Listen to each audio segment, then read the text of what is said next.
It's a gray Gladiator on 40's, 1-ton axles with a 840 horsepower. 840 horsepower supercharged V8. Oh man, it just looks like so much fun and sounds like so much fun. It's absolutely bonkers. I didn't know what to expect. Like, I'd never driven anything like this prior to building it, and we just went headfirst into it. I wanted to go with something a little crazy, a little over the top, and the stars aligned, and we made it happen. And yeah, it's quite a fascinating truck. It is huge. It is loud. It is gnarly.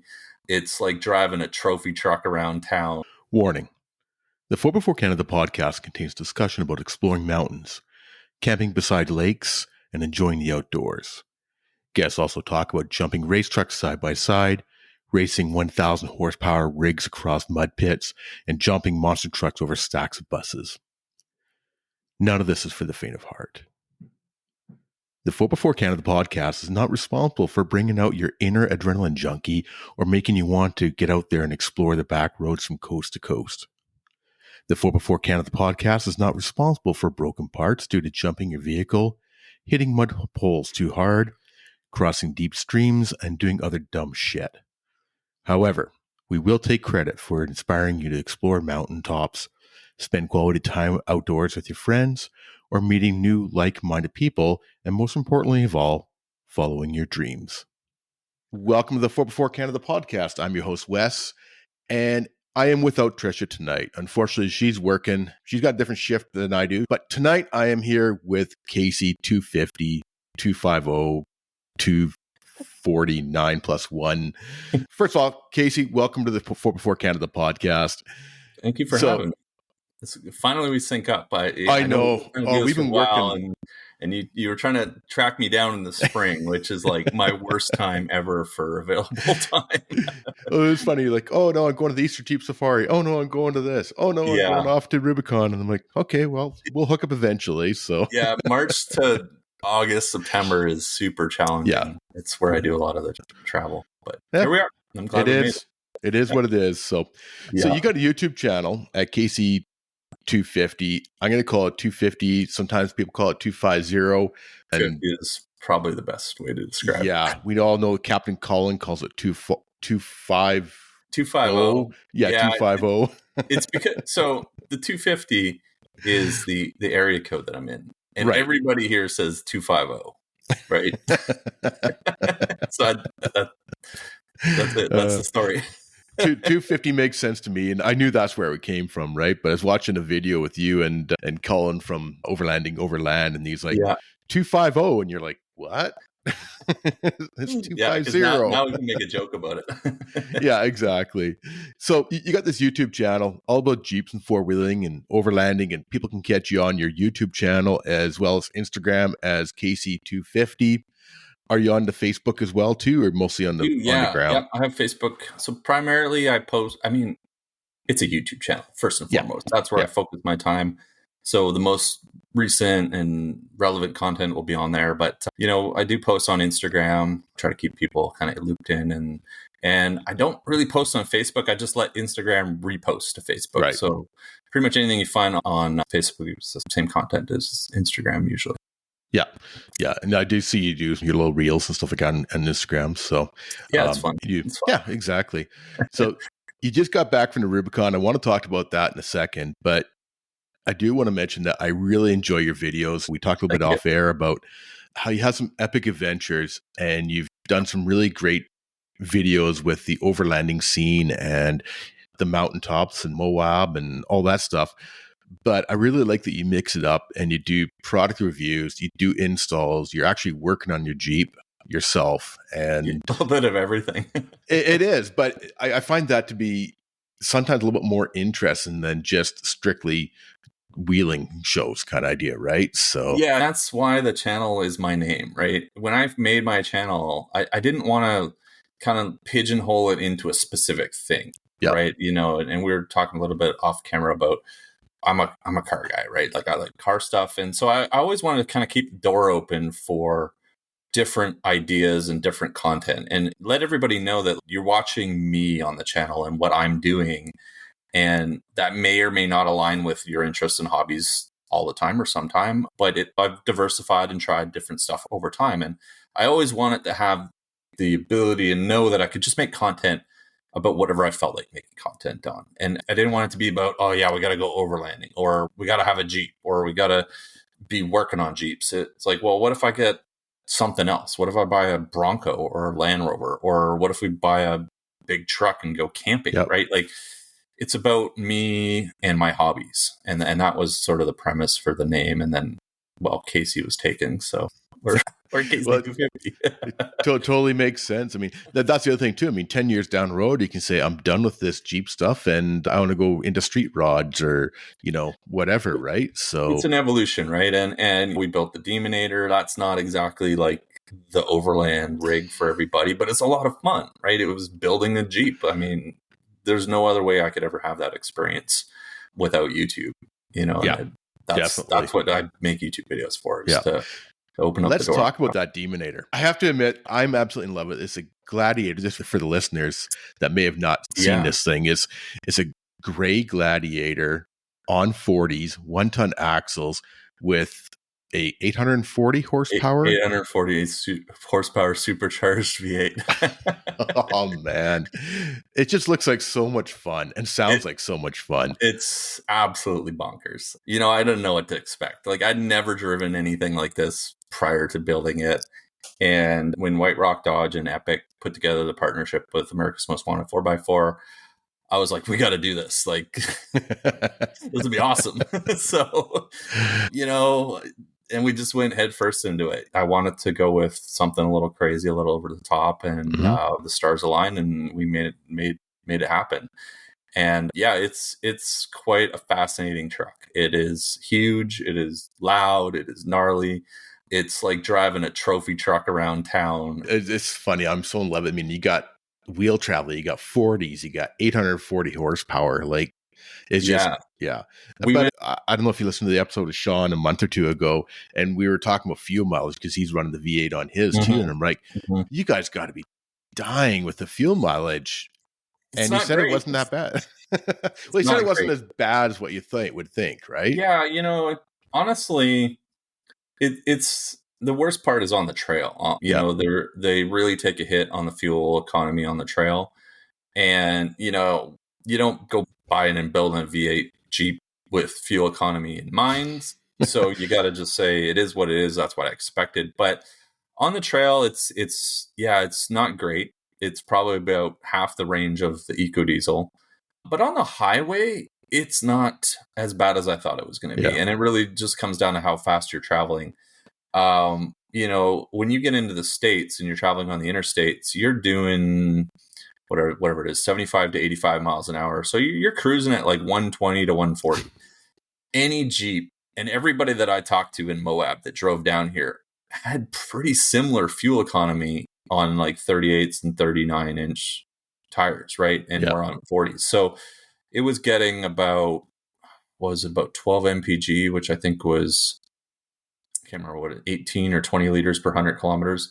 And I talked to a few people. Yeah, and I talked to a few people like that drove down with V6s, and they were getting about the same. So on the highway, it's not the worst. It's not EcoDiesel good. We just got back from the Rubicon with the EcoDiesel, and it was getting 18 to 19 mpgs. So around 11.5, 12 liters per 100. But, that's pushing a big rooftop tent on the top as well. It's way less aerodynamic than, well, I guess aerodynamic is in call a Gladiator on 40's. But, there is a lot of wind resistance. So we had another Wrangler with us. It was an EcoDiesel, and he was getting probably 15 to 20% more range between fill-ups with no rooftop tent on the top. So that was something I didn't know. Like, man, rooftop tents add a lot of wind resistance. And we don't really notice it as much up here because a lot of our highways are like 80 or 90 kilometers an hour. And even the Demonator, it gets way better fuel mileage below 2,000 RPM. So like below 100 kilometers an hour.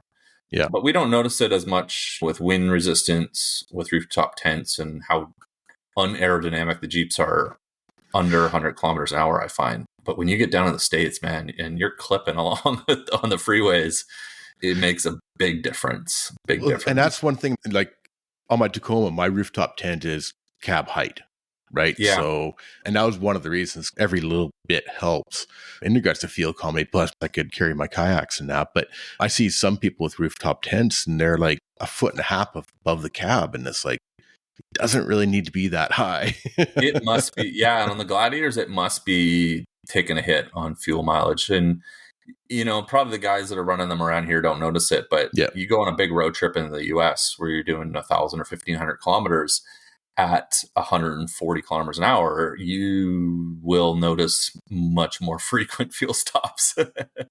Well, I think a lot of here, you're up and down in the hills and stuff like that too, right? Yeah. So whether it be the Coquihalla or whatever, it doesn't really seem to affect, as much, right? So but back to the Demonator.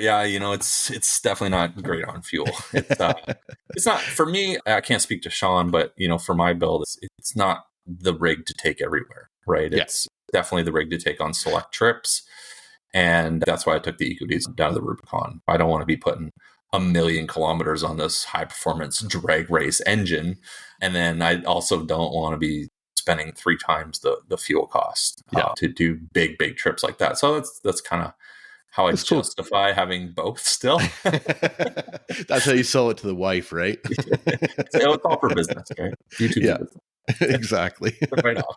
What's that Instagram reel? It's a write-off. Yeah. It actually is a write-off. Well, it actually, for you, it is. Yeah, for sure. So let's get back to the Demonator. I briefly touched on 840 horsepower, 40's 1 tons. What all you got on there? I know you did a really great build with the guys at Epic, and I want to get Paul and the Ginger on. They would be great to be on here. Yeah, for sure. I really definitely want to get them on. So I know that you've done a lot of work with Epic. What all have they done? This is nothing even close to stock Gladiator anymore. Yeah, let me walk you through it a little bit. So we started the build last November. I basically bought a brand new Gladiator Mojave. It had 25 kilometers on it or something, and it drove it straight to Epic, and we pulled the whole body off it. So, it's a pretty big process to swap the engine. But I mean, the big mods are obviously we took the V6 out, we put a supercharged Hemi V8 in out of a Dodge Demon. So that's pretty cool on its own. Part of that, we also replaced the transmission. So it's got a Trackhawk 8-speed transmission in it. Okay. We still have the factory transfer case. I get a lot of questions about the transfer case. And here's my thoughts and thinking. And America's Most Wanted runs these transfer cases in all their turnkey builds. But if you think about it, your transfer case is built to have the torque of a 96-to-1 reduction when you go into 4-low. So it's built, my theory, I'm sure someone will call us out, but my theory is if it's built to take that much torque in a low gear, it's fine driving around in a high gear with all that power. But I'm definitely careful. You can get into trouble quicker off-road. It goes really fast, and it's still 7,000 pounds to brake. So you have to be careful on the trails. So just talking about driveline, we swapped out the axles. So we've got America's Most Wanted 8-lug axles. So it's basically a Dana 80 in the rear. The thing is huge. Absolutely. You pretty much have to run 40s or you'd be dragging it around on the ground. And then it's a Dana 60 in the front. And so with that, we have to put different drive shafts in because everything moves around a little bit. So you obviously need custom drive shafts. We have a bit of a kind of a mix bag for the lift.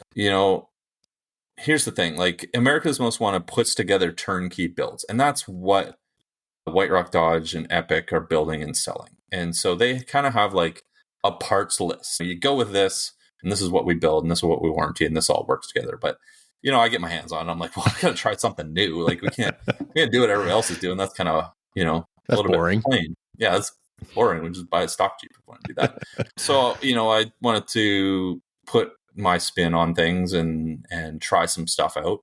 So for the suspension, I'll get to the springs in a second, but we swapped out the control arms, and now we have radius arms in the front. It's a long arm kit from Metal Cloak. Yep. So it's a 4-link radius arm suspension, but it's their lock and load system.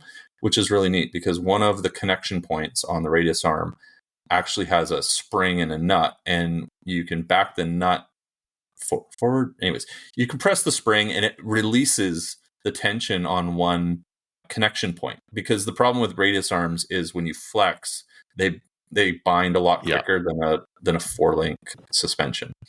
And so it effectively makes it a 3-link suspension. And it's a long arm. So my limiting factor with flex actually is keeping the stock fenders on there at the moment. So, if we want to open it up, we could take the fenders off and probably get a lot more flex. In the rear, we have Metal Cloak's mid-arm kit for the Gladiators. And then for springs, we've tried a couple different springs, but we ended up settling on Terraflex springs. And so America's Most Wanted has custom-made springs from Terraflex. They actually have America's Most Wanted 4x4 on them. Okay, yeah. And they're all set up for the weight and the lift needed for their kits. So after messing around, we just said, no, we need to put the proper springs in here. This is one thing we can't play around with too much because there's just so much going on with the lift and weight and suspension, all that stuff. So that's kind of the rundown of the suspension. And then for steering, I put on Metal Cloak's tie rod and drag link up front, so you kind of see the nice gold underneath the front bumper. It looks really sharp. You're running the Elka shocks, right? Yeah, and so that's something else. America's Most Wanted kits all use Terraflex shocks. They're all custom tuned for their kits. Yeah. But I wanted to try something a little different. And this is all part of like trying things to give the audience my opinion and thoughts. Right. Well, it builds experience and knowledge for me for future builds and answering like everybody's questions they have around what to use and how does it work. And Elka's a Canadian company as well, too, right? Exactly. So for us being in Canada, I was like, wow, there's an opportunity here to work with another Canadian company. Yeah. And to me, that's a great direction to go. So we have on their 3.3-inch tube shocks with remote reservoir, and they are massive. They're a real interesting setup. They make some really good stuff. And what's unique about the Elka shocks over other companies is that they have 2 adjustments on them. So they have a high speed and a slow speed adjustment on the shocks. And that gives you more opportunity to tune them.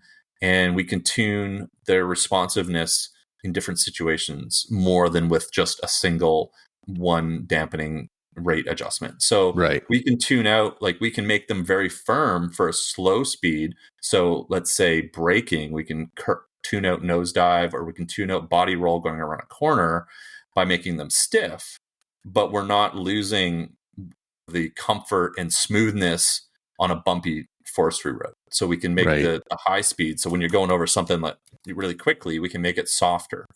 And that's what I say. It's like driving a trophy truck around. The shocks, and this is something I've started to tell people when they ask about builds and what I should do for my lift. And I say, well, take all your money and buy the best shocks you can, and then with what's left, buy springs and maybe drop brackets. Don't spend your money on control arms unless you've got lots of money to spend. But like a good set of shocks will bring so much more ride comfort and control and just more enjoyment to your Jeep than spending all that money on control arms, for instance, right? Like if you want to go and try to spend, the most efficient amount of money, buy good shocks, buy some springs, buy some drop brackets. And that's a really good setup. That would be a much more comfortable ride than budget shocks and control arms, spending all that money on control arms rather than the shocks. I agree with you on that. I mean, coming from a off-road racing background, shocks is a huge difference. And quite often, a lot of people may not need the long links and stuff like that as much as they need a good shock that can do the rebound and the good compression on it, right? So it makes such a difference. And there's some really good shocks out there. I mean, the Falcon shocks have been great on the Wrangler. The Elka shocks are awesome on the Demonator. I really want to try out the Bilstein B1 or BA 8100s. They're new ones, That's a remote reservoir shock. So that's not just, not just a remote reservoir shock. That is like a remote bypass shock. So normally when you see the reservoirs attached to the shocks, either with a tube or part of the shock with Falcons, it's just for extra fluid, for more cooling, which, increases performance. But with the Bilsteins, with the remote bypass, it's like an actual dampener that changes rates, like a coilover, like a, King double throwdown or whatever they are. But they're pretty expensive. They're like $8,000 or something for a set. So I'd love to try those because I've heard really, really good things. And, with our builds, and especially where we are, like, to me, coilovers aren't that attractive. They're a lot more maintenance. They're noisy. They don't like all the mud and the gunk and the trees and all that kind of stuff. So to have a really good shock that does something similar, but we can still run a shock and coilover setup, to me sounds like a pretty good. Yeah, a lot of guys have a lot of problems with corrosion and stuff like that on some of these American brands of coilovers. And I think most of them seem to have that kind of an issue with the coilovers. Some are worse than others, but. And, getting into coilovers, it's like, you got to maintain them, like if you're not maintaining them, and they're harder to adjust for these big builds, right? Like if your weight, and ideally your rig's as light as possible, but your weight is static, you can set your coilovers up. But, you as you're saying, like being from racing, you understand that as well.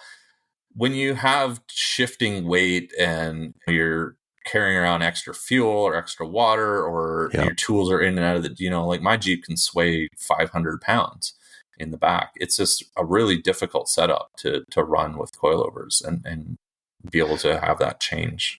If springs work, use them, right? And with some of these bypass shocks, that's, if you're going to think coilovers, consider bypass shocks, right? That might be the better solution. I'd love to try some of those Bilsteins. Just got to save up the pennies. Those Elkas aren't cheap either, but they're great. They're really good shocks. And then, there's another company coming out with some really cool shocks here. I can't say too much about yet. It's all good.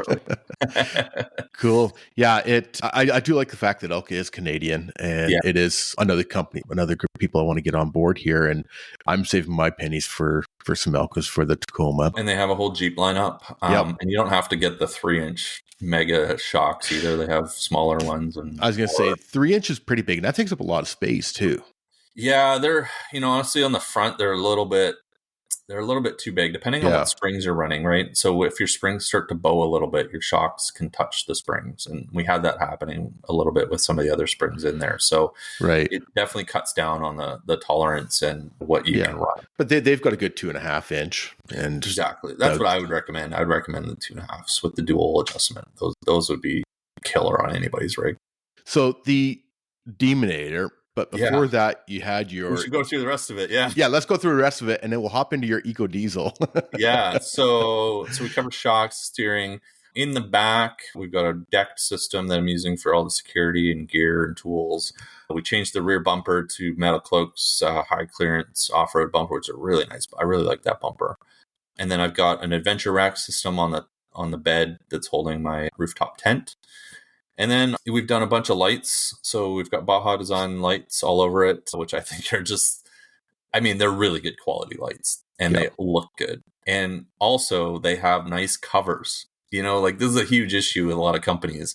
And where we are, we have to have all our lights covered. And Baja Designs makes really nice, easy to remove covers, not just covers that do the job, but I've used covers on other lights. And once you snap them on, they're really hard to get off, right? You need a screwdriver to pop them off.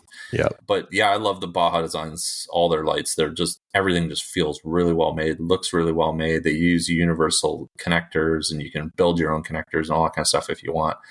And that's all run off an S-Pod inside. So we've got an S-Pod with a touch screen on the inside to control all our lights. And then we haven't really done too much to the interior other than, we did custom leather on the seats. So we if anybody's watched my videos, you'll see that the Mojave wasn't the Jeep that I ordered. Funny, the Jeep that I ordered literally just arrived at White Rock Dodge a month ago. So it was over a year to get that Jeep. So when the Jeep didn't arrive on time, we were kind of scrambling around trying to figure out what plan B was. We ended up with this really nice Mojave, but it had the slate gray interior. So it's almost white, and that was not going to work, not with what we do. So we did custom interior on there with new leather seats. It's all diamond stitched with and that's something that Right Rock Dodge offers. I mean, we've Yeah, talked with they'll do it Malcolm all. from Crimson Off Road, and he's got his red seats, Totally. his baller seats, and White Rock's awesome. Like, most people don't understand just what you can do at White Rock Dodge. Like, yeah, if you want to build a Jeep, it's the place to go. They'll take care of everything you need. They're not there marking up cheap lift kits on your rigs. Like, everything there is built by Epic. Epic has a very standard set of parts they use that they've tested and they know, yeah. and they're confident with.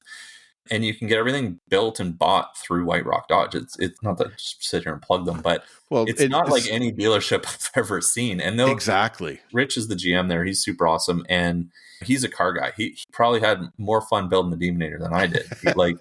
He just loved to see it come together, and he loves to see these builds come together, and he's super passionate about it. And a lot of people there are super passionate about Jeeps. You go in there, like Kevin, he's just running all these customer appreciation events and getting people out that have no idea how capable their Jeeps are and what they can do and where they can go. And people are buying Jeeps from White Rock Dodge, and Kevin's taking them out. And there's lots of other off-roaders there that are in the Jeep scene. And it's super cool to see them being more part of like the off-road community than just a dealership. Everything that you buy from, I mean, just take a look at your fellow island guys, Colin and from the Overland and Crimson Off Road.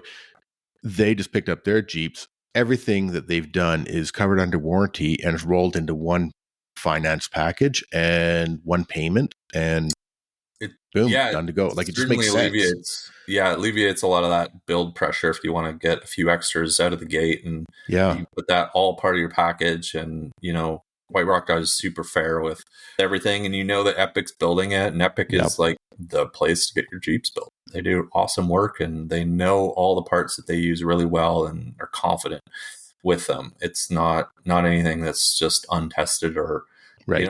Most people, they probably won't put certain parts on there too. Like, I'm probably their worst customer. But part of what I do, and everybody knows that too, right? You go to Epic and you get your Jeep built, and they know the parts to put on your Jeep, and that's what they'll only sell those parts. They'll only put those parts on, but somebody has to be out there testing and trying new stuff and giving feedback, and they help me out a lot with trying random stuff. And I get a lot of I told you so's from the Ginger, but that's just part of the game, right? It's fun, and everybody there learns a little bit of something. And it's not only like, hey, I saw that on the internet, so you shouldn't run it. It's like, hey, no, Casey tried that and it didn't work. So you should go the direction we're telling you. So that's part of it. And I think my audience understands that, and when you go into Epic, you understand what you're looking for at that point. Well, there's something to be said about doing the trial and error on their stuff, and not, how am I going to say this, doing the trial and error instead of their other customers that may not understand. That's what we talk about, right? And they would never do that. They would never want to try something at random on a customer's vehicle. They either try it on their own vehicles, see how they like it, and then it will make it into future builds, or they see what the feedback is from their kind of closer group of friends and YouTubers and stuff like that that are making exactly content. Yeah, exactly. So it's a good system, and that's how you're getting a good build and the right parts. Everybody that I know that's gone to Epic is just always smiles when they come back with their Jeep, right? Yeah. Definitely, everything I've heard has been good about them for sure. So let's hop on to your EcoDiesel. That must have been a bit of a switch, going from the EcoDiesel to 740 horsepower. 840 horsepower. Well, the EcoDiesel is no slouch either. It's for an off-road. So I think the Demonator is my favorite Jeep to drive on the highways and on the road. Right. It's so smooth. It's just such a great driving vehicle, and it's great off-road, but it is big, it's heavy, it's wide. So it's not the most nimble, capable off-road vehicle that you want to take everywhere. But the EcoDiesel, that's why we still have it, right? It can go anywhere. And I think at the end of the day, I prefer the Wrangler platform over the Gladiator platform. There's definitely a lot of pros to building a Wrangler over a Gladiator. Mm-hmm. Like, you don't have to deal with the spare tire because it just goes on the back. It's a lot shorter and more nimble on the trails. You're not paying a premium to get a Gladiator in the first place. And then you're not paying a premium to deal with your cargo and your other stuff in the bed. So to go overland. Everything's dry. It's dry, it's clean. And to go overlanding in a Gladiator, I mean, you pretty much, people argue with this, but you pretty much need a topper of some sort on your Gladiator. It's a bit handicapped if it doesn't have somewhere to securely store all your gear, because you only have inside the cab. So now you're paying the Gladiator premium in the first place. You're paying the topper premium. You got to figure out what you're doing with your spare tire. So there's some big disadvantages to Gladiator, in my opinion. And while I love the Demonator, it's probably one of my favorite vehicles I've ever owned. But for on the trails, when we really got to get through some tight stuff and long road trips, the EcoDiesel Wrangler is still, I really like it. And I think all my future Jeeps will be Wranglers. I won't buy another Gladiator. It's definitely my preferred platform. And I've got the EcoDiesel just kind of operating exactly how I want it. Everything's stowed and stored exactly where I want it. And the last piece I'm really sorting out is, honestly, the rooftop tent is still a bit of a up in the air, trying to figure that out situation. And it's not so much that I didn't like how it was before. It's more so I'd like to put a hard top on and not have a rack. And that way I can run a snorkel and a particle separator on a snorkel. And that's sort of my kind of next evolution, is get a hard top on there. I think that'll alleviate some of my frustration having to deal with a soft top all the time. Bolt a rooftop tent right to the hard top with a, like a backbone or something, and then put a snorkel on so that I don't have to worry about air filters and stuff all the time.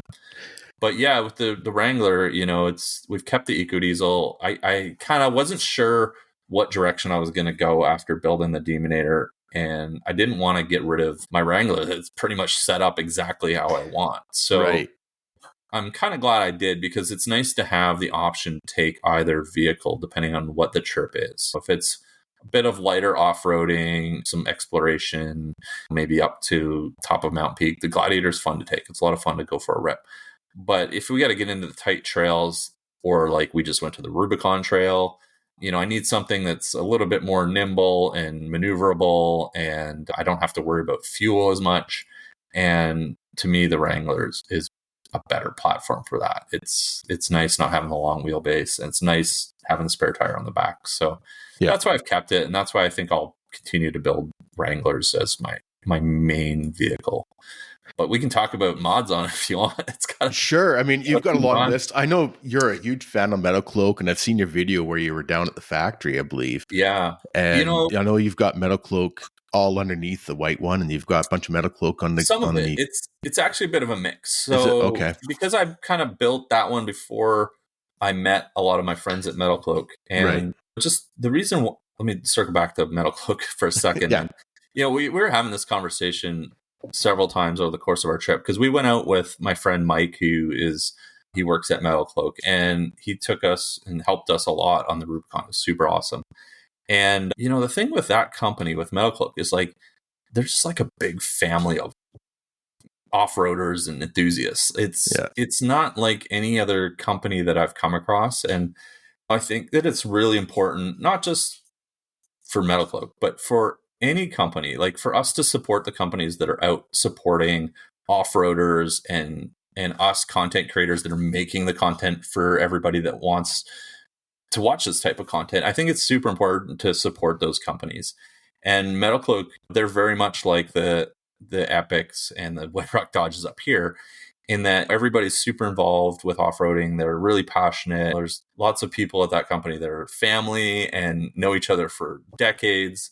And it's a great company that I like to kind of get behind. And they're out there with like the CTI trailer. If you've seen that, the four corner, it's super awesome. They invented that trailer. They've got a couple of those trailers, and they're out there with Corey and Jess.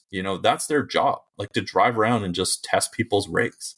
And that's all from Metal Cloak. Like that's the kind of stuff they're doing. We just found out when we're on the Rubicon, they're actually sponsored a huge section of the Rubicon. So shortly there's going to be an area off of the Rubicon that's brought to you by or sponsored by, I'm not exactly sure what the branding is going to be on it, but like the Rubicon is in their backyard. And so they really want to give back and make sure that the trail stays, maintained as it is. We should give a shout out to their podcast as well, called Modern Jeep, Modern Jeeper Show.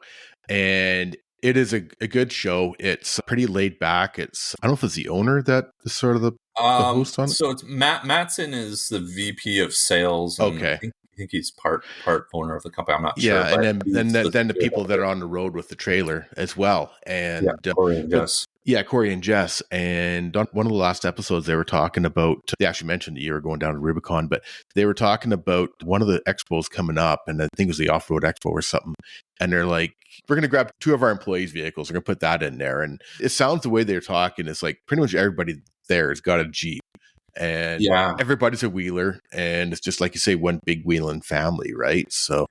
Exactly. And, as I, have more relationships with companies that are in this industry, the ones that I feel are part of the industry are the ones I really like to work with. I'm here to go off-roading and make cool off-road videos, and all the other stuff is kind of secondary. And so, the companies that are interested in that, to me, are awesome to work with and have relationships with. And it's really good to see like the community supporting those companies, because if we don't, it's just going to turn into like a couple big conglomerates at the end of the day, and there's no passion behind the companies anymore. End up being a 4.0 parts incident or Transamerica or whatever you want to call it incident, right? So yeah, I mean, it works out for some. Like I don't want to speak negatively in those situations. Like Baja Designs is a great company as well, and they're part of a large group, and Desktop, and those are good companies.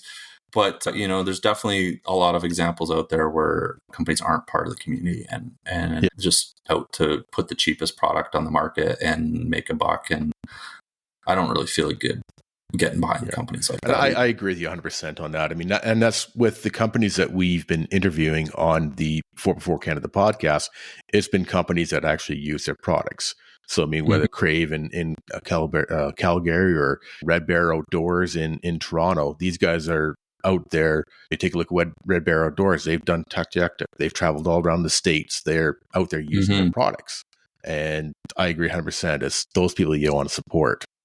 Yeah, and out there being part of the community. Like we were talking about White Rock Dodge and customer appreciation events. I've met a few people on those runs, and man, they're so happy to have someone that knows how to go off-roading and where to go to take them out, even just if it's the first or second time, and to get a little bit of confidence and experience. Like, how do you use a map, like Gaia Maps or whatever, right? Just where can you go? When is it okay to go? What's okay to go on, and then take it from there and meet new people, and then go out in those groups and stuff. Like, I love to see that stuff. Super inspiring.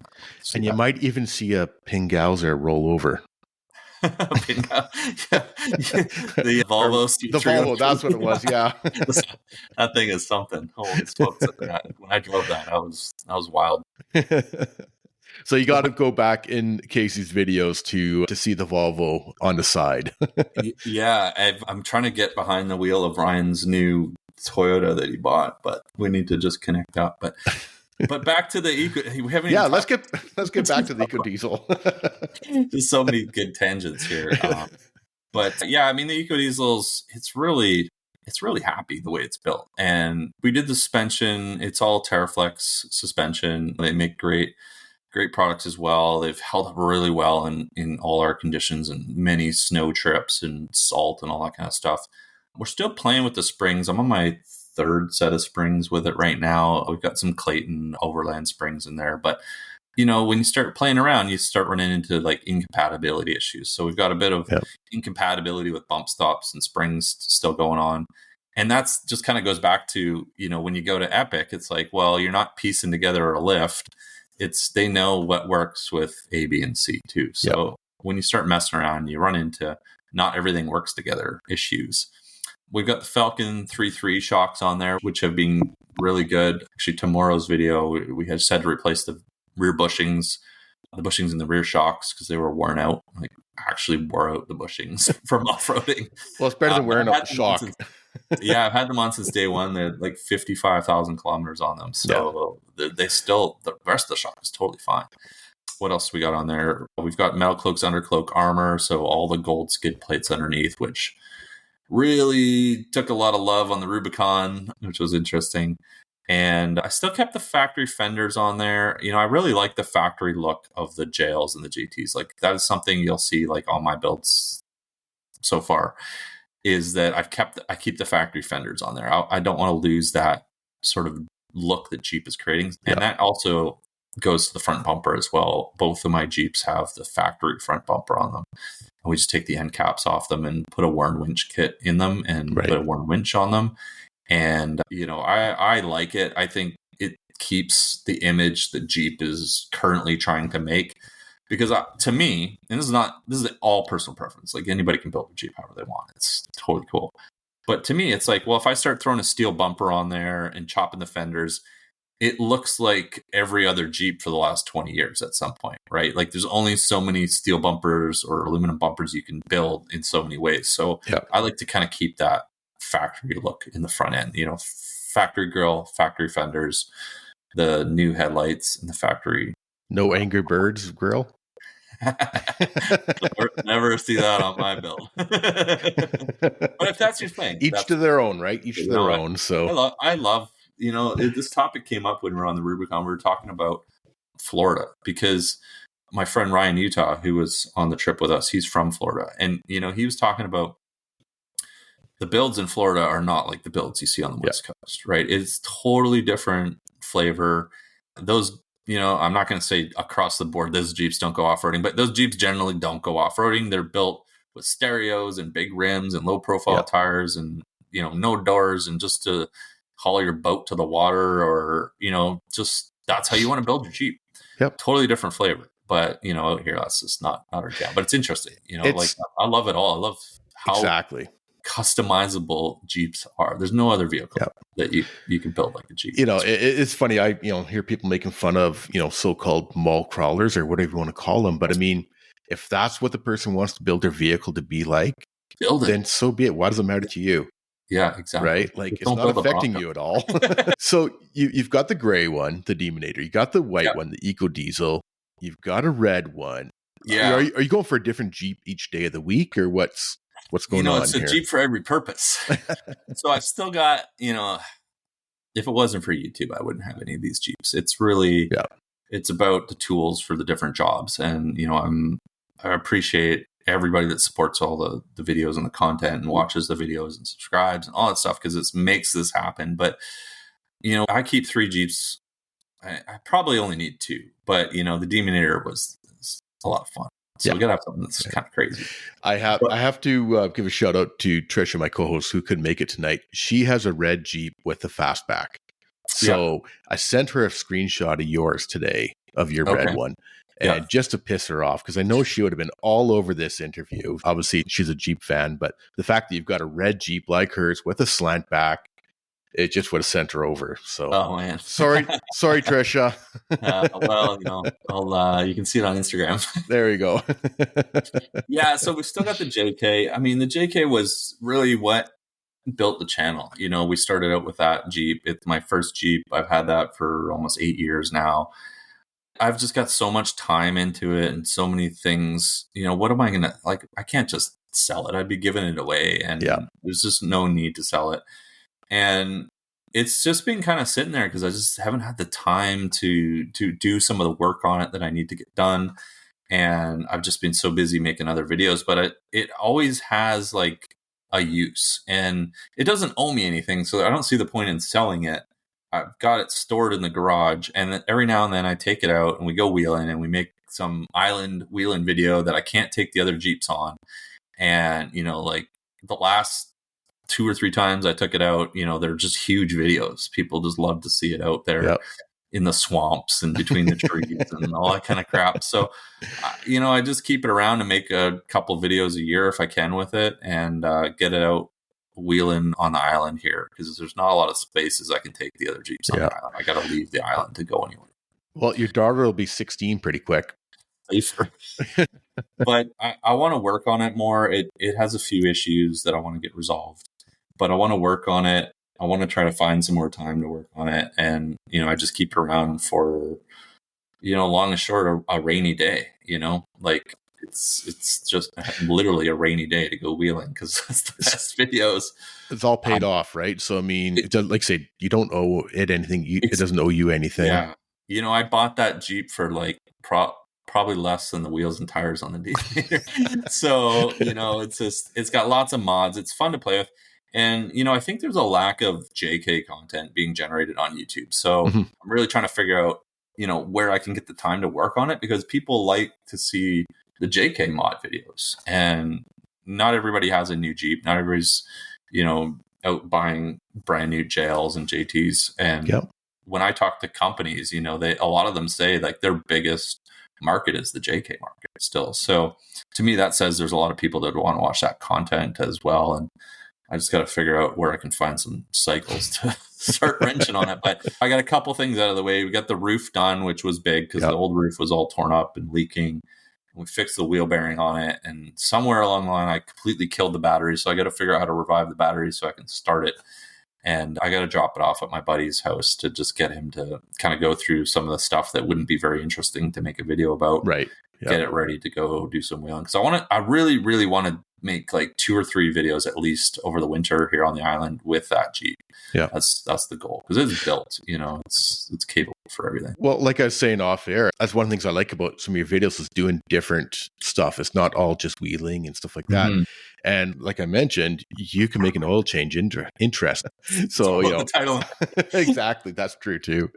But yeah, that goes back to the channel name, right? And, why the channel is my name, right? It's about me and my hobbies and what I'm doing. And, a lot of that is off-road related these days, but I don't want to be, I didn't want to make it like have Jeep in the name, or I didn't want to have 4x4 in the name or overlanding in the name. I want it to be about what I'm doing. So people watch kind of the content, I hope for me and sharing my hobbies and doing what I'm doing.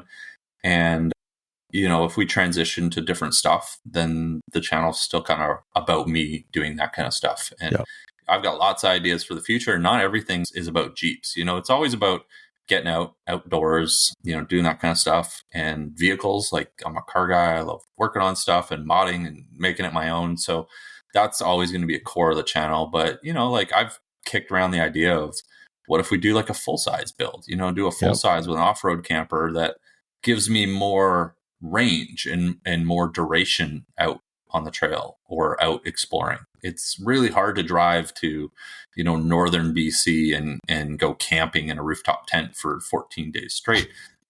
But, I could build a truck that can go a lot of places. It can't go as off-road as a Jeep can, but it can go to a lot of places and spend more time. And it gives me more flexibility to bring the family and that kind of stuff. So, maybe we'll see something like that come on the channel next, one day. And try and get those adventures in with your daughter before she turns into a teenager. And exactly. Like, she's not super huge into off-roading and being, bumpy rock crawling and all that kind of stuff, but she loves to go camping. And so I'm really trying to figure out how to bridge the two together a little bit. And, I think maybe like a camper on I really love those AEV Ram 3500 builds, the Prospector XLs. They're awesome. I mean, they're a little overdone, so I don't know if I'd do that, but I really like that concept. Yeah. And then something like that with a camper would give me a bit more flexibility, because one of the things I really want to do is I really want to hit some crazy stuff in like Moab. And, the JK is the Jeep to do that in.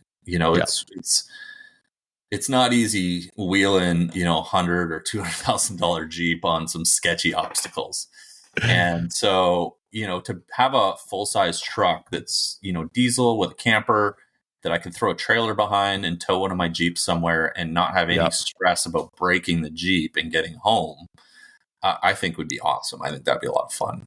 And that's my big hesitation with really running hard stuff. Even down in the Rubicon, there's some obstacles down there. You're like, I'd love to run that, but man, I got to drive home.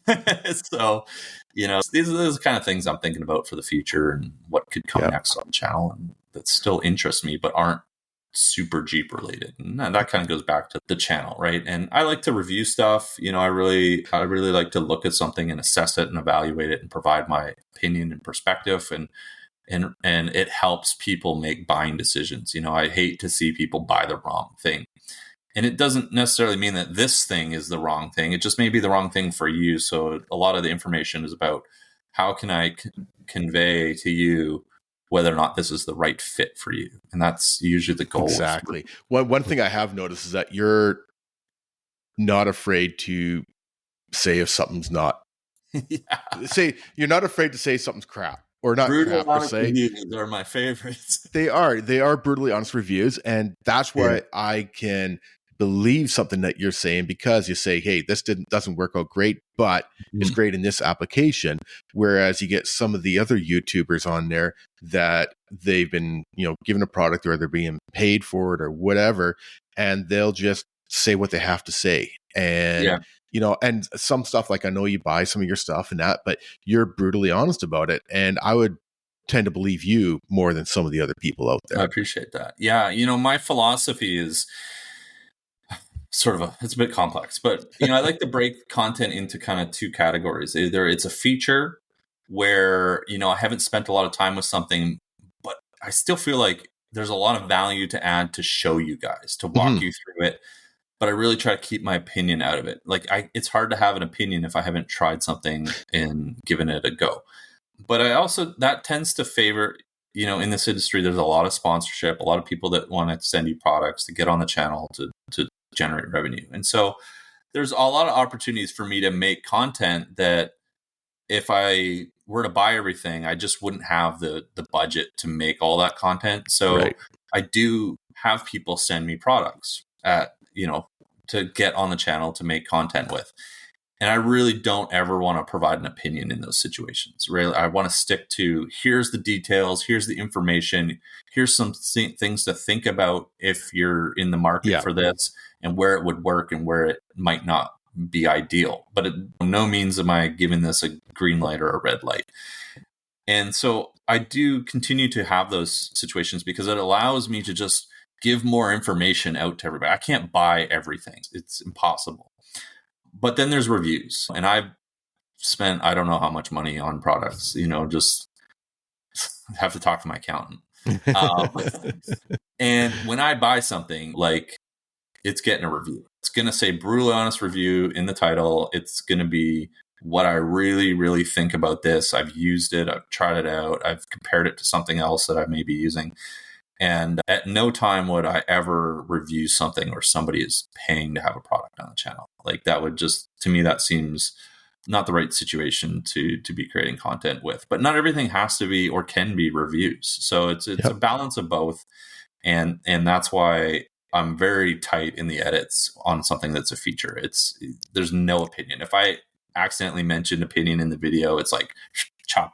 That gets taken out. I don't want anybody getting an opinion from something that's a feature. But never in any video, whether it's product that's been provided for a video or whether it's something I bought, do companies ever get input in the content. There's never a time where anybody gets to ask me to say something or make sure I say something in a video. Now, the exception to that is integrations. Like, you'll see integrations for whatever product that's not the focus of the video. That's a sponsored spot. It's clear that it's sponsored. It's clear that it's an ad read. Everybody knows what those are. Your new security system. Yeah, but those are never reviews. Those are never opinions. Those are just, like, here's what's in the video. These guys are supporting the channel. Yeah. But for product, never, like, companies never get a say. I think when you start letting companies get any sort of review on the content or any, you lose all of your credit with that kind of stuff. So that's how I break it up and try to split the content. And I like to make as much content as possible. So I do take the opportunities that allow me to do that. For sure. But I love, man, if I could buy everything, I would. Like, if I could just buy it all and review it all, that would be the perfect situation. But it's just, that's not feasible. Yeah. So understandable, totally. As I can. Definitely. Yeah. Let's hop back to the Rubicon. You just got back from the Rubicon. That was your first trip down there, right? It was. I've never been to the Rubicon before. So what are your thoughts on the Rubicon? I mean, we grew up looking at the Rubicon in magazines and hearing about it and all that, right? It's a bucket list trip for sure. Exactly. I want to take a different spin on the Rubicon, like, it's going to be a different video. And I actually, what, 4-Wheel Drive 24/7 is in the middle of releasing their Rubicon series right now. So I'm trying not to watch it because I don't want it to influence my edit at all. But like my content, you see my content, it's very like POV from my perspective, my experience. It's not like anything else. I'm not out there shooting a cinematic version of something. I'm not, it's not a high production, like it's not me. And so I really wanted to take a different spin with that and give people my perspective driving through, but walking you through the Rubicon. And so that's how I shot the video. And it's just an amazing trail. It's I don't know. I think from a BC perspective, we see more of that style of environment in the mountains, but it's not anything like what we would see up a trail. Like the amount of work that goes into that trail to maintain it, and every obstacle has a name and history behind it. Every corner has something, this rock is called this, and and there's a story behind each one. It's super cool. It's such a cool place, and it's absolutely stunning. It's 7,000 feet up in the mountains, located, for anybody that doesn't know, it's located east of Sacramento, between Sacramento and Lake Tahoe in Northern California. It's like a 1,500 kilometer drive for us down there. But the trail, it's relentless. Like it is not like anything up here. It is rock crawling the entire 12 miles. There's very few breaks. You're in the Jeep navigating and trying not to screw up all day long. We averaged, I was looking at, talk about this in my video coming up, but it's like we averaged 1 kilometer per hour of moving time, but it was half a kilometer per hour of real time. So, that's how slow the pace is. Whatever 12 miles is, what's that, like 20 kilometers or something 18 like kilometers. You figure we did it over 3 days. It was like 2.5 days of wheeling. We spent half a day at Rubicon Springs, which is like out of a book. Like that place is flowing waterfalls over granite rocks and pools. You see stuff in other videos where all the Jeepers Jamborees going on, and a lot of the events takes place at Rubicon Springs, which is kind of in the middle. And, it's just such a great experience. And part of what I wanted to articulate in the video was to show people that they can come down here. I think a lot of that gets lost in the glam of a lot of other videos that have been made. Carnage sells, crazy obstacle sells videos. And I feel like people are discouraged from going and checking out the Rubicon. And let me be clear, it's not an easy trail. Like it is definitely, you got to know what to expect. But that was sort of the point of the video, is to articulate what to expect at the Rubicon. But you don't need a buggy. You don't need to worry about like your Jeep flipping upside down. I mean, 4-wheel drive 24/7's first video literally is a vehicle on its side. It's not that crazy, right? Yeah. Like the videos make it look like that because that makes for interesting, broad content. But it's not crazy because, I mean, you put your JKU on 37s through it. Yeah, JLU. Sorry, JLU. We had, 37s with some sliders. I'd say like skid plates are probably a nice idea, but not essential. 2 of our vehicles didn't have skid plates. We had a Gladiator there on 37s, with factory bumpers, just some rock sliders, which I think are probably the like most important mod. But, like they say, like every brand new Rubicon is capable of doing the Rubicon. So I would say, if you don't care about your Jeep, but it doesn't take a lot of mods to make it Rubicon ready. And the trail, while difficult, it's not insane, right? Like if you have a bit of experience and some confidence and you got, 3 or 4 rigs and everybody is not afraid to like ask for a spotter if they're not comfortable, I don't think the Rubicon is a terrifying trail. I think it is an absolute banger of an experience for anybody that owns a Jeep. And, I'd say if you've got a handful of trails under your belt and you know how to use your lockers and 4-wheel drive and when to switch your sway bar on and off and when to call for a spotter, I mean, go try the Rubicon. It is awesome. It's super, super amazing place. And so that was really what I wanted to try to get across to the audience. And I hope I can do it once I start editing these videos was, like here we are. Yeah, you may have just watched 4x4 24/7 4-wheel drive 24/7, go through here and flip a Toyota, and every scene is smashing rocks and stuck and pulling winch lights. That's not the trail, right? Like it's certainly, you can make that and you can make content like that, but it doesn't have to be. And I hope I can inspire more people to go, and like they need more people down on the Rubicon, but I hope I can inspire more people to go try it out. I think like anybody that owns a lightly built Jeep should give it a whirl. It's like an experience like no other. So you've done the Rubicon, you've done a bunch of trails around Moab, you've done the Whipsaw, obviously. Yeah. I mean, those are 3 iconic trails or areas on the west coast of North America, and yet they're totally different. Yeah, big time. And do you have any favorites of those versus the other, or it's just the fact that it's so different, it's hard to pick a favorite? Yeah, I look at like going to Moab or going on the Rubicon. I'm going to put the Whips off to the side because it's a little bit different. But those are like real marquee things to do in your Jeep. Yeah. They're a lot of fun, but they're not like something I want to do all year long. It's like I'm kind of limiting to say like I'm going to do one of those trips a year.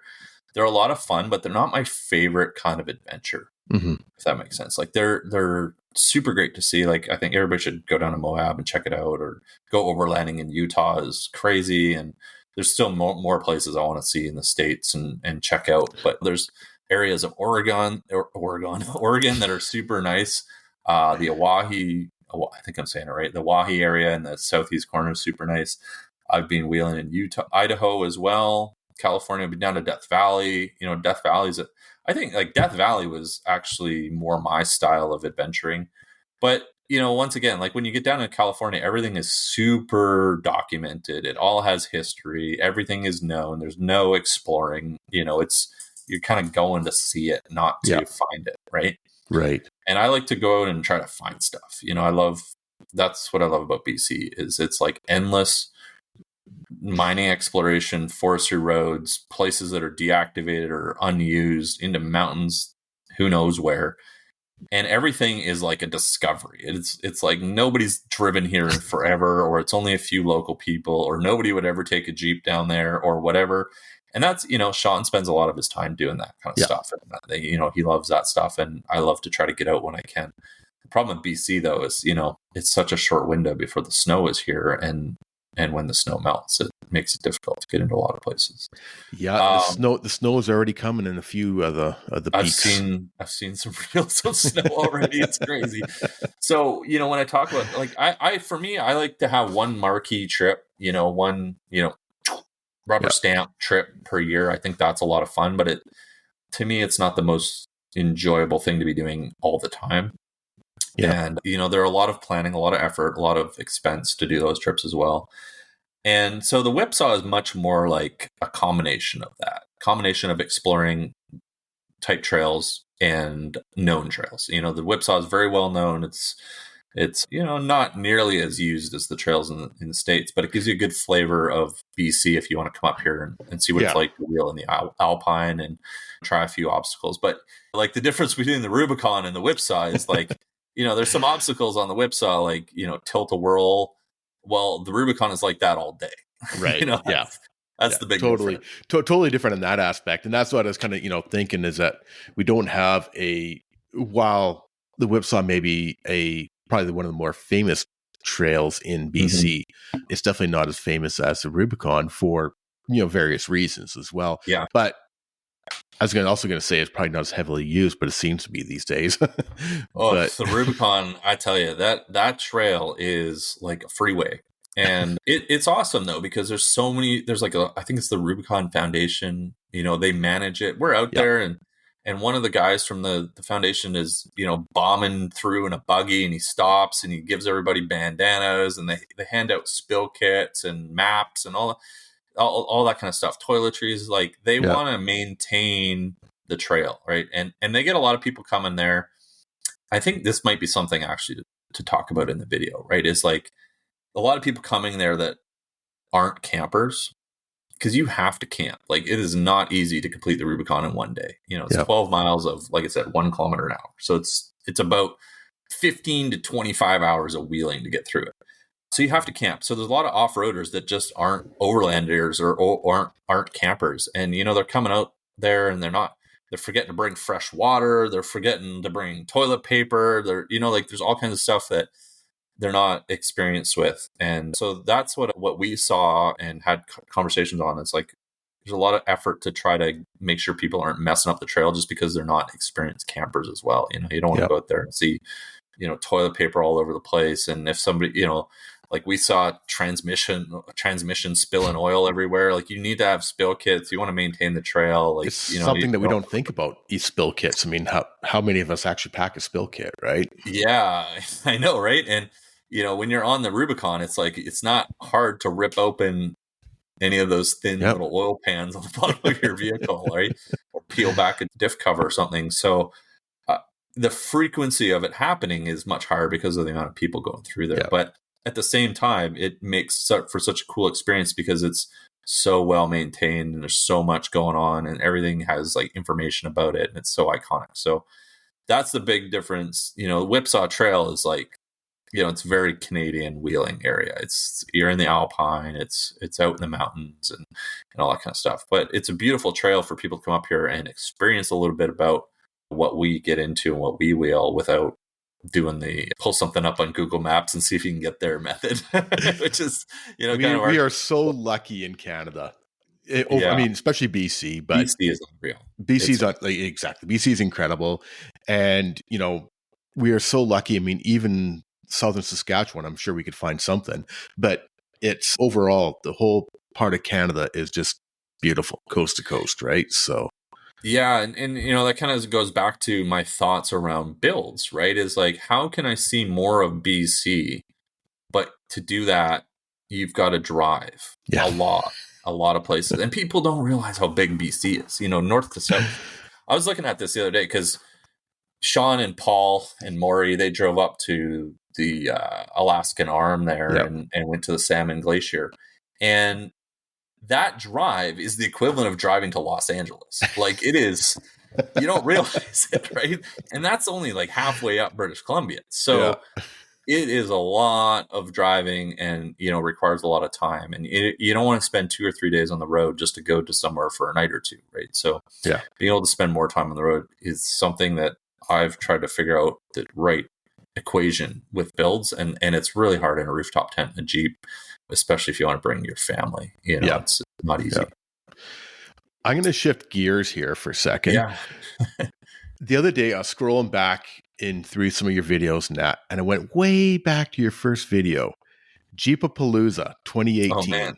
Yeah. That was an awesome video, right? That was great. That was great. So, but I do want to give a shout out to Jeepapalooza. And if you can maybe fill the listeners in on what Jeepapalooza is and what they're all about. Well, you should come to it next year.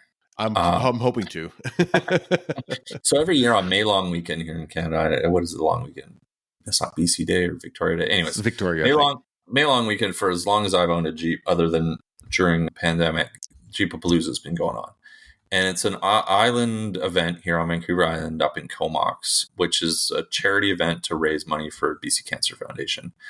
And so it's put on by local volunteers. There's a volunteer group and the Comox Valley Jeep Club.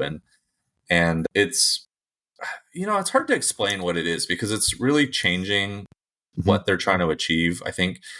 Because originally it started out, there was not many vehicles. Like, I'm going to say less than 30 vehicles the first year I went, which wasn't the first year of it happening. And so it was very easy to organize, go wheeling, go out on trails, do some camping, raise some money for charity. But it's grown into like such a huge event now that it's really, where does everybody go wheeling? Because on the island, a lot of the land is controlled through private companies. And so the access to it isn't like the rest of British Columbia. There isn't like crown access to a lot of areas that are easy to get to unless you go north of like Strathcona. So there's not a lot of accessible areas. So everything is sort of controlled by a forestry management company, and they have to get authorization to run Jeepapalooza on their land and all that kind of stuff. So the events turned into like a really big Jeep gathering. And you know what? I don't think it's necessarily a bad direction to go in, because there's lots of great successful Jeep gatherings in the United States, like Smoky Mountain Jeep Invasion and Jeep Beach, where there's like literally no wheeling, but it's everybody bringing their Jeeps, vendors showing off parts, showing off your Jeeps, getting some obstacle courses going so people can kind of mess around and have a good time and camp and hang out and just be Jeep enthusiasts. And I don't know, I kind of feel like that is a good direction if Jeepapalooza is going that way, because it's really hard to get 300 vehicles or so out on a handful of runs in some very specific trails. And that seems to be like the challenge of the event, is like everybody's like, oh yeah, I want to go Jeepapalooza and go wheeling. And then 300 vehicles take off on, 4 different runs, and it's chaos sometimes. So, but I don't think that it has to be a wheeling event. And I think it can be like BC's premier fundraising Jeep gathering, where off-roaders come and maybe they can do something where we can have some sort of sub events where you can test your rig or whatever. I don't know. But that's what they do at like Jeep Beach and Smoky Mountain Jeep Invasion. Yeah. But it's a great event. I love going. I love supporting it. We had the White Rock Dodge crew there this year. They had a bunch of Hemi Jeeps there. It was super awesome. And I love going because it's just a great weekend to meet up with a lot of my friends in one place, a lot of people that I've met and know over the years that, live all over the island, over the province, and everybody kind of comes together and we have a great time. And we raise money, like tons of money. We raise so much money for charity. It's super awesome. And so many Jeep enthusiasts there. There's, you see everything from like flat fenders to the Demonator at Jeepapalooza, and it's growing every year. And, I just think it's a great charity to support, and it's in BC and it's local to me on the island. So I always make it a priority to go to it, and I love seeing it growing every year. And hopefully they can kind of figure out the strategy to make it enjoyable for everybody. But I think the expectations of how the event is, it's not, you're not going there to run the Rubicon. Right. Like it's more for the experience of the people experience. Yeah. Is the way I see it. Exactly. It's like Friday night Jeeps and coffee all weekend. Yeah. And, my daughter loves going. Like we usually, like the family comes up to it and we rent a trailer, and they love just kind of the camping aspect of it and hanging out with other kids and riding bikes and doing all kinds of fun stuff. So yeah, Jeep was a great event. And I really wanted to bring the red Jeep, the JK, this year, but I just wasn't comfortable driving it in its current state after I tried to fix it. So yeah, check it out, guys. I think it's Jeepapaloozabc.com is their website. You have like to that. Google will help you out.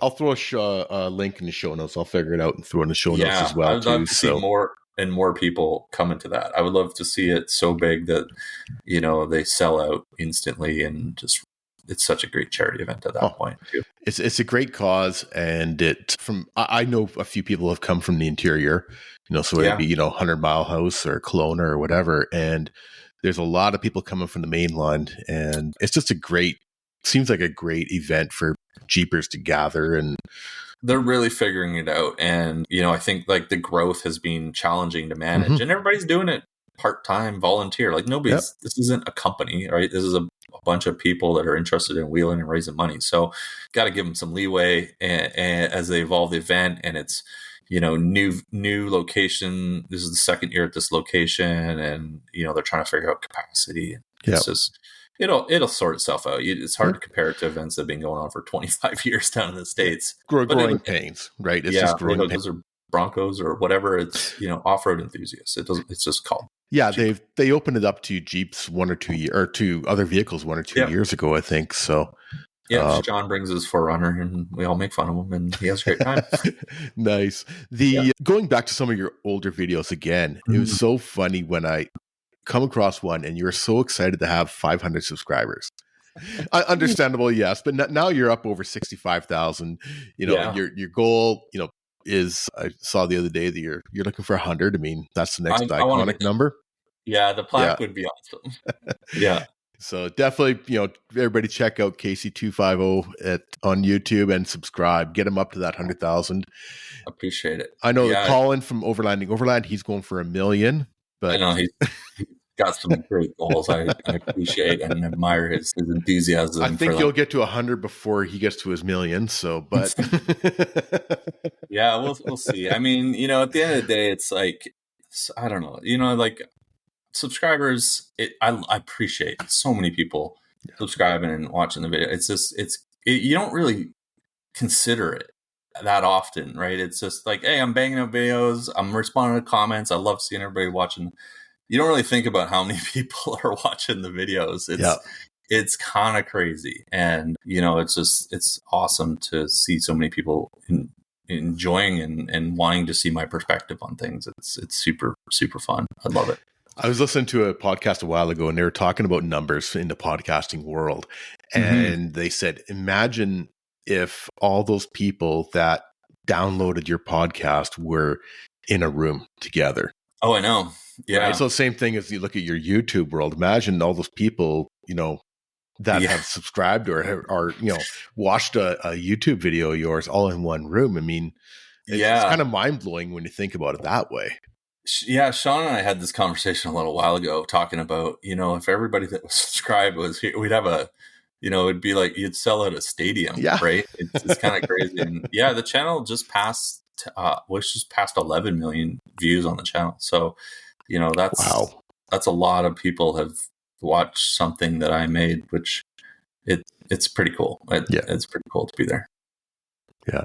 I think that is a perfect way to end this. Man, you got to get the epic guys on here. I knew you were going to say that. Yeah. I mean, Ginger and Paul. I mean, honestly, you need everybody from there. Landon and Mike and the whole crew in the shop. They'd be a lot of fun to have like a group one. I don't know how manageable that would be because everybody likes to talk. But I mean, if you can get the Ginger on here or something like that, I think that would be a real fun. Yeah, Ginger and Paul, I think. And I know Paul wants to get on. We have talked. It's just been a timing thing as well. Paul's what that's like. Guy. You talk to Ryan. Ryan from Modular Racks would be a lot of fun. Mm-hmm. He's got a lot of great stories with his new Toyota and driving that Volvo around. He just came back from, Overland Expo Mountain, where he drove his new Toyota, not new, I mean like 1980 or whatever the heck it is, with no roof on it. He drove it all the way to Colorado. That's a good story. I'll get a hold of him as well too, for sure. So some great personalities to have. Is the Volvo gone? Nope. He's still got it, eh? Yeah, he's got them both. Well, what we're talking about there for our listeners, he's got an old military style Volvo and with about 3 inches of wheel travel, if that, and still got wild and like 4 horsepower. So if you go check out my channel, I did a review on it last year. Actually, that video, I was like, this is awesome. I can't wait to review this thing. It's so unique. It's so ridiculous. Like everybody must be interested in seeing that. Nobody's ever made a video like this. And I posted it, and it was like one of my worst videos ever. It was like, a couple thousand views, and I was like, why is nobody interested in this? And I changed the title like a few months later, and then in the spring of this year, it found a new audience. Yeah. Like it found like the Swedish audience and the veteran audience of people that have driven these in the military before. And now it has like 300,000 views. It just exploded blew up when it found a new audience. Yeah, I was like, okay, this is better. Like, why was nobody watching this video? I would watch this video. I've never seen anything like this on YouTube, and it just took a YouTube a while to find the right audience for it. Scariest vehicle I've ever driven is, I think, the title of that video, and it literally was. So you guys have to go back and check it out. Once again, we're talking to Casey250. Check him out on his YouTube. He's got bunch of great videos. One of his last videos is the comparison to the new 23 or the new 24 Jeeps. Yeah. And it's a good little, in the parking lot comparison and some changes that they've made. And I thought that was actually quite interesting. So thank you. Yeah. It's another one of those, like a lot of my videos are just all one take, my perspective, and really just giving my thoughts and opinions on stuff. And they seem to resonate with a lot of people. So it's great. Yeah. I watched that one all the way through, and it was just nice to see just the differences, because I didn't know, right? I mean, it's something I hadn't been on top of, and it was nice to see the differences between the two different versions as well. Yeah, I'd love to do videos like that because, you know, I find like a lot of review stuff is not done by Jeep owners or off-roaders either. Exactly. So when I get an opportunity to review something in our sort of our niche, I really enjoy that because it's a different review. You know, it's not, you know, Doug DeMuro or Straight Pipes review on something. It's like someone who owns or has that hobby reviewing that. So exactly. Yeah. Cool. Awesome. Once again, do want to thank everybody for listening. And if you like what you guys are listening and like what Trish and I are doing with the podcast, please mention it to your friends. Please hit the review buttons and give some reviews. But more importantly, share it out to your friends. And we really appreciate everybody that listens and supports us. We've had a lot of great support on the podcast as well as over on Instagram. So check us out on Instagram as well, too, at 4x4 Canada Podcast. Once again, Casey250 on YouTube and Instagram is probably his major ones. Check him out, and really appreciate you taking the time, Casey. I know you've been busy all over the world, it seems. So it's crazy. Yeah, no, I'm glad we could finally make time, and I appreciate you having me on here. And it was awesome just talking Jeeps and YouTube with you. Yeah, definitely been great. And yeah, we'll definitely hook up soon one day and get out on the trail and go from there. Sounds like an adventure. Perfect.